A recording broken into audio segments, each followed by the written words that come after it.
Saudações de Singapura, senhoras e senhores, graça e paz. Espero que todos vocês estejam bem. Bom, na reflexão de hoje eu quero continuar explorando aquele conceito exposto por Paulo em 1 Tessalonicenses 5:21. Examinai tudo, retende o bem. Como mencionei, este conceito nada mais é do que a necessidade de filtrar. Na última reflexão, nós conversamos sobre o filtrar das companhias. Hoje eu quero falar sobre o filtrar das palavras. Eu quero dividir essa reflexão em duas partes. A primeira, sobre as palavras que falamos. A segunda, sobre as palavras que ouvimos e replicamos. Quero mencionar o versículo que explora a instrução do apóstolo Paulo, a relação o que deve reger nossos pensamentos e palavras. Pretendo resgatar essa passagem algumas vezes durante a reflexão, ok? Ela está em Filipenses 4:8 e diz assim: tudo que é verdadeiro, tudo que é honesto, tudo que é justo, tudo que é puro, tudo que é amável, tudo que é de boa fama, e se há alguma virtude, e se há algum louvor, nisso pensai.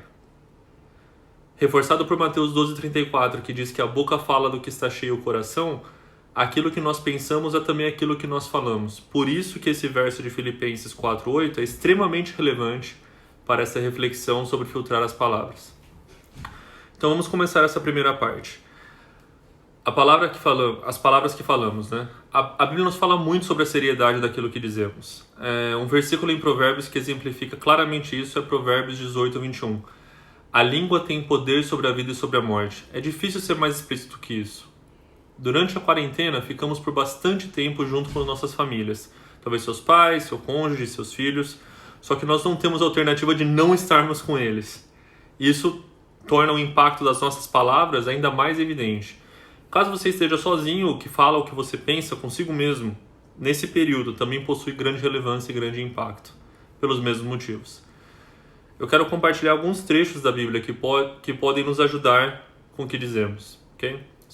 Então, Tiago 3:2, se alguém não tropeça no falar, tal pessoa é perfeita, sendo também capaz de dominar todo o corpo.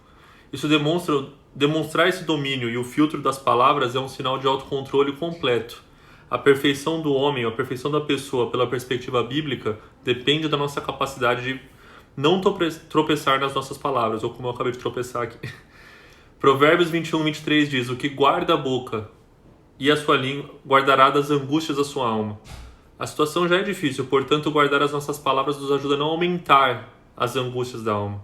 Resgatando o que falou lá em Filipenses 4:8, se não é amável, se não tem virtude, mesmo que seja bem honesto, melhor não falar.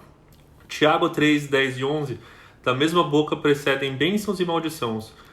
Meus irmãos, não pode ser assim. Acaso pode sair água doce e água amarga da mesma fonte?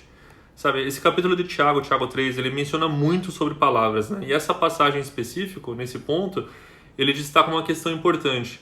A nossa boca tem que ser uma fonte de bênção. Pense no seguinte, se você vai numa fonte de água e não sabe se vai vir água boa ou água amarga, um dia água muito boa, no outro dia uma água muito amarga, eventualmente você não vai mais beber daquela fonte. É isso que acontece. Provérbios 12:18 diz: há palavras que ferem como espada, mas a língua dos sábios traz a cura. Isso ecoa Provérbios 18:21, que menciona que a língua tem poder sobre a vida e a morte. Este verso declara que as palavras ferem, e principalmente quando não se tem como fugir, como nesses tempos de corona, né? Mas se falarmos com sabedoria, há também a oportunidade de curarmos. Então talvez essa seja a hora de restaurar o nosso relacionamento com palavras sábias. Será? Salmos 34:12-13. Quem de vocês quer amar a vida e deseja ver dias felizes? Guarde a sua língua do mal e os seus lábios da falsidade. Filtrando nossas palavras do que é mal e falso já é um grande passo para termos dias felizes. Por fim, Efésios 4:26, apaziguem a sua ira antes que o sol se ponha. Existe a possibilidade e talvez uma considerável probabilidade que você acabe sendo brusco e acabe falando com raiva. Tem muita frustração, muita angústia e de repente a gente acaba falando o que não devia. Este versículo nos ensina que não devemos carregar para o outro dia a nossa ira. Ou seja, se foi dito hoje, se resolve hoje. Então peça perdão, faça o conserto, ore juntos e amanhã você tem mais um dia para tentar ser mais amável. Ok? E para finalizar esse ponto, o primeiro ponto, eu quero deixar 2 versículos para todos os cristãos que passam por esse período. Tiago 1:26, se alguém se considera religioso, se considera cristão, mas não refreia a sua língua, engana-se a si mesmo. A sua religião não tem valor algum. Ou seja, não refrear a língua, ou no contexto nosso, não infiltrar as palavras, anula o valor da nossa religião. Ou seja, mesmo que você se considere ou comporte-se publicamente como um cristão louvável, as suas palavras podem anular tudo isso. O segundo versículo, Mateus 12:36. Eu digo que no dia do juízo, os homens haverão de dar conta de toda palavra inútil que tiverem falado. De novo resgatando Filipenses 4:8, que nos diz que temos que ocupar nossos pensamentos e palavras com que tudo que há virtude, tudo que for inútil que nós falarmos será cobrado de nós. Bom, este foi o primeiro ponto sobre o que falamos. Agora eu quero falar brevemente sobre o segundo ponto, que são as palavras que ouvimos e replicamos. Veja bem, já estamos passando por dias muito difíceis, mas eles acabam ficando ainda piores quando, além da realidade desafiadora, somos bombardeados por falsas notícias que minam ainda mais a esperança, geram mais ansiedade, desespero e alimentam pensamentos equivocados. Conspirações, teorias mirabolantes e declarações de má-fé que poluem a nossa visão. Quero então expor 2 versículos que nos ajudam nesse período de fake news e notícias que só querem inflamar e gerar intriga. 1 Timóteo 4:7 diz: rejeita as fábulas profanas e os falatórios dos insensatos. Paulo nos recomenda algo bem direto: rejeite essas fábulas e rejeite esses falatórios. Não basta ficar simplesmente neutro ou deixar isso permear o seu dia a dia. Você tem que ativamente rejeitar quaisquer palavras e notícias falsas. Isso é filtrar. O segundo versículo é Efésios 4:29. Não saia da vossa boca nenhuma palavra torpe, mas só o que for boa para promover edificação e para que dê graça aos que ouvem. Este versículo diz que se as palavras não promovem edificação, não dá graças, não devem sair da nossa boca ou do nosso WhatsApp. Analise o conteúdo, retenha o que é bom e só propague ou encaminhe. Ou seja, se passar pelo crivo da palavra de Deus. De novo, Filipenses 4:8, Efésios 4:29, é honesto, de boa fama, edifica, dá graça. Caso não, não propague. Aí você me pergunta, o que eu faço então quando receber uma notícia agora? Além de verificar as fontes, afinal o Google está aí para ajudar a gente a identificar se a notícia é verdadeira ou falsa, nós temos que aplicar os conceitos que discutimos hoje.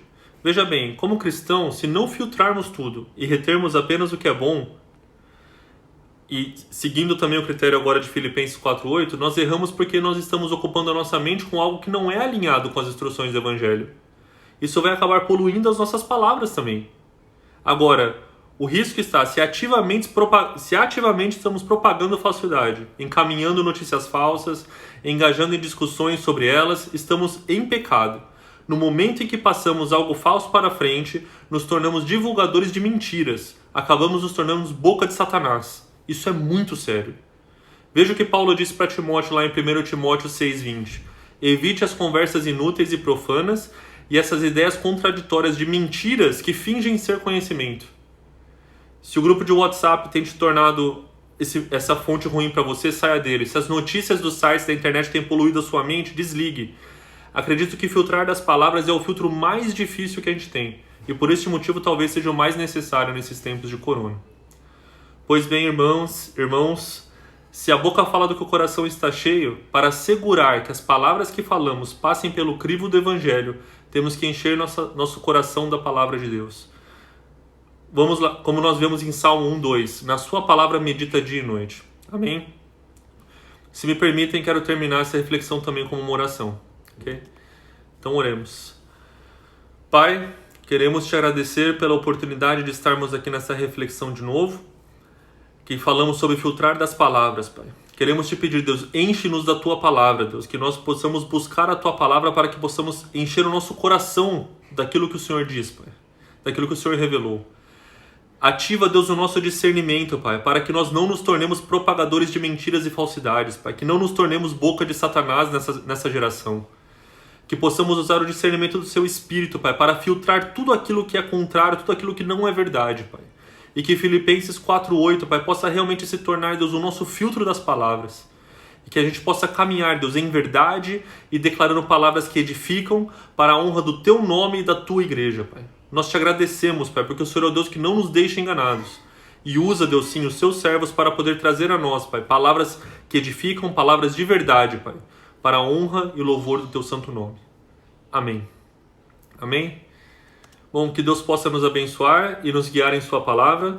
Obrigado por ter me acompanhado nessa reflexão e até a próxima, se Deus quiser e assim permitir.